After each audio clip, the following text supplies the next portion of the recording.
there! Today we're going to be doing the E for Elsa. This one's going to have a variety of buttercream and fondant. I'm going to be using a couple fondant decorations on here. As always, everything you're going to need will be in the description box down below. Now let's get started on this E. Start by getting your pan, and if you don't have the Celebrations pan, you can always use a sheet pan.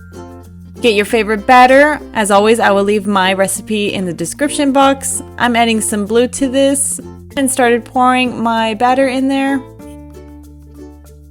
Give it a couple taps, and this will bake at 350 degrees for about 25 minutes. Once it's completely cooled, I'm going to be leveling it off and trimming those edges as well to even out this E to give it some sharp edges. And then I'm going to dust some cornstarch and roll out my white fondant. I'm going to cut out some snowflakes for this cake.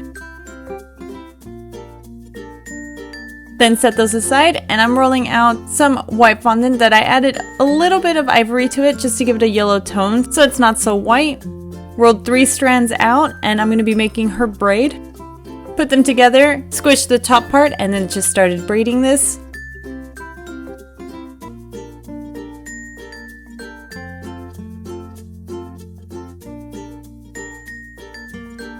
Once it's done, I rip that bottom part off. Tighten the braids up a little bit and then rip the top part off and then place this aside. Did a crumb coat. I'm also going to be doing the frosting in blue.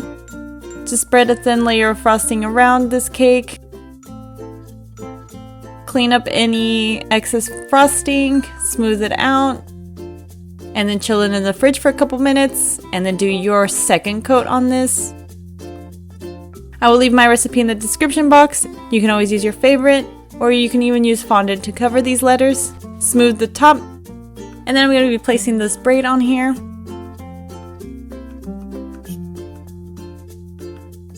And then I'm going to put some frosting in a piping bag with the Ateco tip number 30 and just frost out these rosettes. And then with a Ateco tip 32, I'm going to just put these little dollops of frosting all around the cake. And then I'm going to place my fondant snowflakes all around. And as well as these colorful pearls. You can always decorate this however you like. And here's that E for Elsa.